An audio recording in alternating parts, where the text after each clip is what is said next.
Welcome back to Remote Life. My name is Han Talbot, also known as Hamlet's World, and today we'll be chatting with Kaylee Swiergosz. Originally from Toronto, Canada, she's a personal trainer who has moved to Barbados thanks to the Welcome Stamp visa. In this episode, we'll be talking more about the visa stamp process, as well as Kaylee's island experiences and other things you may need to know when moving to the island. Let's grab a coffee or tea or something stronger, and let's get started. Kaylee, welcome to the Remote Life podcast. How are you today? I'm good, thank you. It's for having me. That's cool, isn't it? Thanks for suggesting a different location for us in Worthing as well. I think the weather's nice because it's been like pretty cloudy and rainy the last few. Yeah. It's like Classic island weather. But what about Worthing was it that you wanted to come and check out? I found this area is like really essential and convenient. I have a lot of pretty busy housing. This is the area that I kind of originated in when I lived in the Barbados. And, like pretty touristy and Oh yeah. Good to know, good to know. Well, let's jump straight in. Tell us about you and your remote life journey so far. It started almost 4 years ago. I had a girlfriend here the first couple months, and then she went home and she's like, "Oh, you should do this." We really like.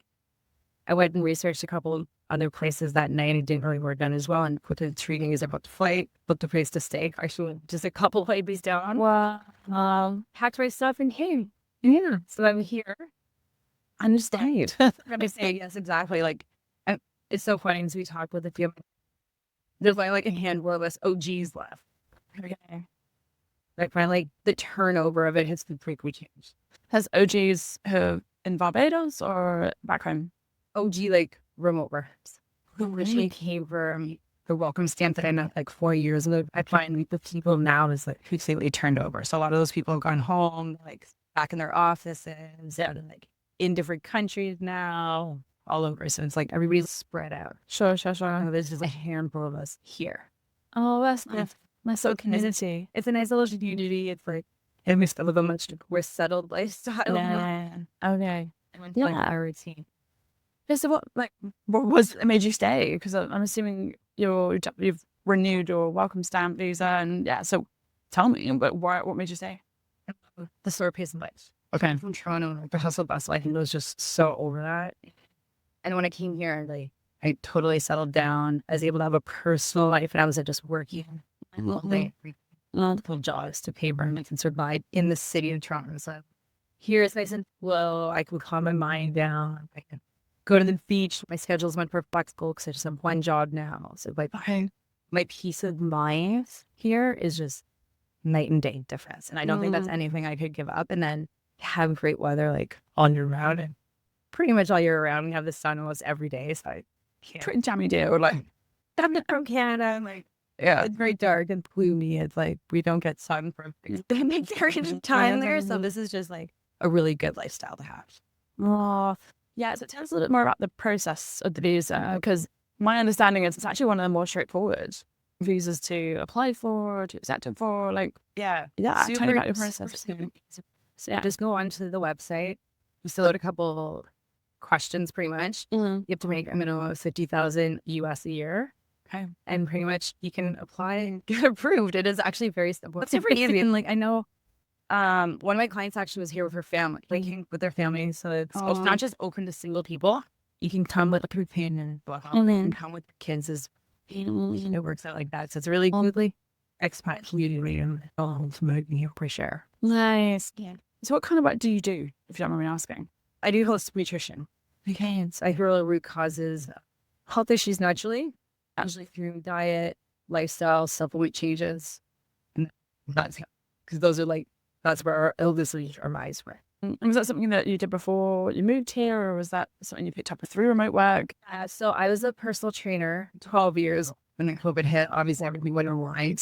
I did space nutrition of it. But I was also in my own really journey as well, to be a bodybuilder. And when I did that, my hormones were back. So I had a coach, fell in love with the system, got great results, took his course in his program, and then kind of just transitioned all my stuff for personal training to nutrition. And nutrition is so much more flexible because it's online. And the company I work for is so supportive. Once you have stable internet, you have clients get service, your work is done. It doesn't matter where you are. And I feel like that's a good quote for life, right? Like, a place to work. Our company was always online before. I do have an office I could go into should I choose to, or when I do go home now. But like, this makes me more happy. Also, if you're happy in general and happy, like maybe more happier employee, I never feel like my job didn't work. And I think it's because I live here and I'm so relaxed and at peace. I can just enjoy what I do. There's flexibility. We can come to Starbucks more. I can take an hour break and go to the beach and come back and work a little later in the evening more. So it's not like, yes, I do have set calls and stuff that I have to attend, but also my day's not always structured like that. So that's the one thing I love about remote work, having that flexibility. Building lifestyle, yeah, 100%. As I said, I build my life around work now. My life is built around work. Very refreshing. So it's like, I'm not getting up and commuting to work for a couple hours. Yeah. Is there anything that in general, like why Barbados? Why was it you picked Barbados as the place to go? Yeah, so I looked literally, like I said, it was within 3 days I made the decision. I looked at here, Mexico, and Costa Rica. Mexico and Costa Rica are obviously bigger. I reached out to a couple people on Instagram. They never got back to me. So I was like, okay, well, this just worked. It was easy. They speak English. It's the same time zone as back home. Oh, no way. Okay. I don't speak Spanish, so there would have been a little bit more of a language barrier there. Right. But realistically, I didn't know. I'd never been here before. I was literally just packing my bag from coming in.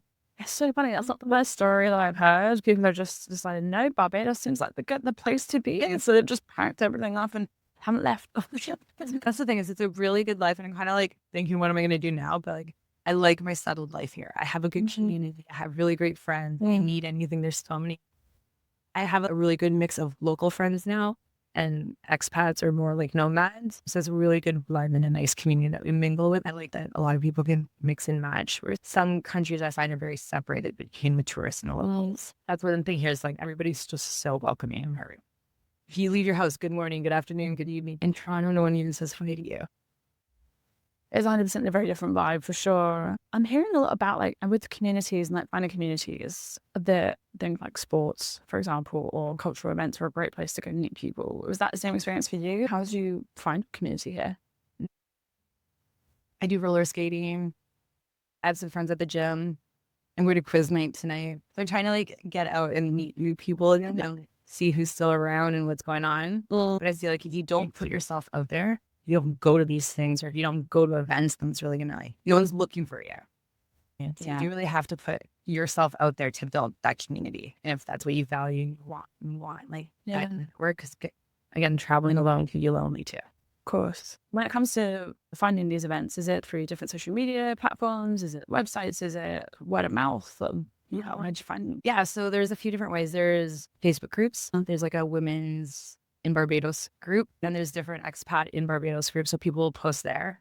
There is a WhatsApp group for Barbados meetups. So again, anyone can join. I heard about it, word of mouth, jumped in the group. There's hiking groups. Okay. If you join the hiking group, obviously you'll meet like all the other hikers in that community. I feel like everywhere you just meet people doing things. A lot of events are posted on social media. Social media is huge here. Right. All the events will have like their own platform, their own page, everything. So everything gets pushed, and within your friends, everyone's sending it to someone. Like right here, we don't really plan long-term events in the future. It's like if something comes up, everyone just goes to it. Because there's like one thing to do every night. Or something. There's always like a night. So it's like, if you want to go out tonight, everybody's going here. Okay. Where's your favorite place to go? Or like, where's your favorite cultural event? The beach. Beach. No. I like live music. I love watching live music. I love watching local artists. The best concert I ever saw at my hour of my life. Akon came here last year, and I was like, oh, I could be like, die. I had to. So concerts are really fun here. I like that it's outside. It's like fresh air. Like music is good. If you go to the right places, like there's even local places, like a little bar just down the road here that is fun on Wednesday night. That's the Wednesday night place. Oh, nice. So they'll have a reggae band there tonight, and a lot of locals and tourists will go, and it's just a good time. Simple, it's easy. That's one thing I like about here is when you go out, you don't have to overly dress up. Okay. You're not going out. Like, yeah, you want to look good, but you're not going out to like show off to the next person. I find like it's very just accepting and welcoming and casual and simple here. Very relaxed. That sounds very relaxed. I'm from Toronto, and like corporate and business downtown is so different. Okay. Is there anything that people might be surprised to know about Barbados at all? Or like anything that you wish people knew more about Barbados? Food choices. I definitely thought that they grew a lot more. Okay. A lot of fruits and vegetables are still imported, and I didn't realize that coming here. some reason I thought it was going to be cheaper. Like, no, that is not it at all. Yeah, I'm hearing different variations that you can. It's possible to keep within a specific budget, but Yeah, you have you to definitely kind of, can. it's make compromises in a way. It's My like, rent is definitely cheaper here than Toronto. I find my food comparable. Because they're $8 organic, all natural, everything. So it's a little bit more pricey. I find it comparable here to just the regular stuff. got it. Okay. So yeah, my food bill hasn't changed, but my rent is significantly cheap. But yeah, no, it's like, honestly, it's a safe place. This is one place that is like, as a single female, you can go out at night.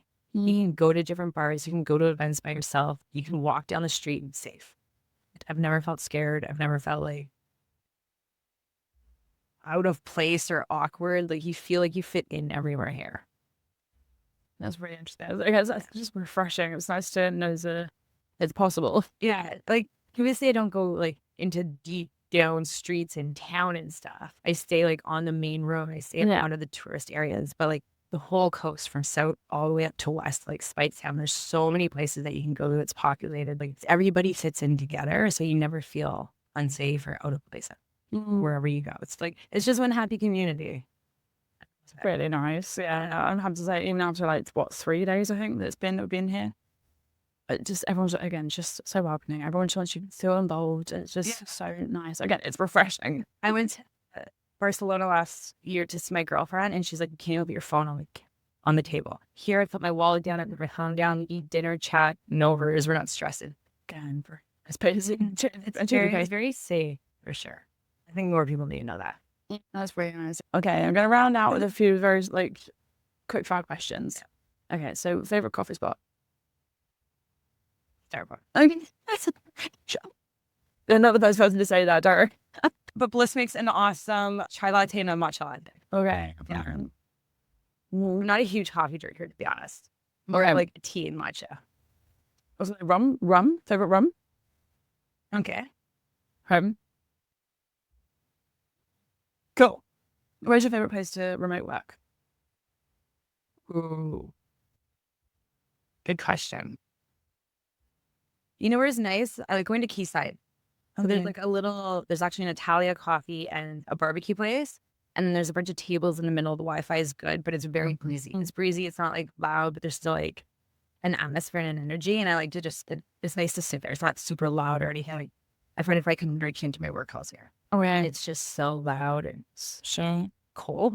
It's so loud and so cold in there. What do I say? You know, it's just too loud here to work. Nice. You know, little coffee shops. Yeah, you have to kind of explore and take a little look at that. I know. I like at one time, I used to have a membership at the Hilton. So I love the Hilton because you get like the gym membership, you get access to the pools. They have like different tables around the hotel that you can sit and work at. Like internet, like you get a discount at the lunch place or the bar. So I loved when I lived in that area. That was my favorite place to be. Okay. Yeah. But have you noticed actually out of interest that there are a lot of deals for longer stay visitors with hotels and whatnot and businesses? Like to stay at or? Yeah. And this, for example, there was an offer somewhere that was now people would stay for a few extra days at a certain hotel. Or I wondered if you knew of any. So it's off season right now. Summer season, we get like staycation rates. We can get local rate. You do get a welcome stamp rate. We can go and stay at these hotels for a cheaper rate than during peak season. But now, like during COVID, a lot of the hotels turned into remote work, long-term stay. Right. Now they're all back to their short-term tourist thing because that's where they get more money.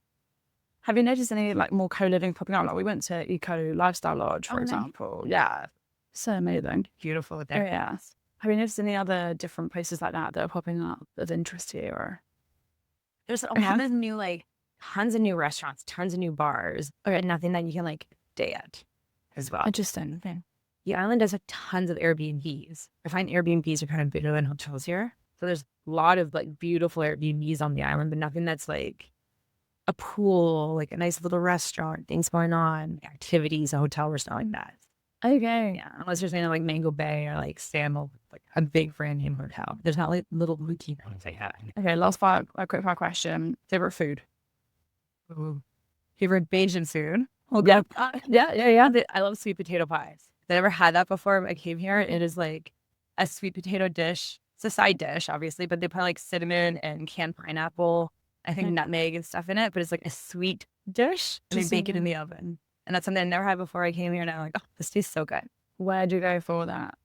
Any local place that like serving lunch will usually have it as a side dish. Or like a Sunday, someone who's cooking food will have it. That, and I like fried breadfruit. Again, 2 things I never had. Yeah. So many different things to try. Yeah, it's great. Sure. Okay. Last question. Fill in the blank. Home is where? Home is where you make it. Home is where you make it, for sure. I think that's the bumper sticker of remote work. And I was seeing someone before and I split with them last year. And now I'm just like sitting here thinking like rebuilding my life, obviously. But I'm like, where do I belong? Where is home? Where do I want to go with my next step? And I think when you're a remote worker, it's like obviously it's hard to go home. Home is really like wherever you make it, wherever you want to be, wherever your community is. yeah, community.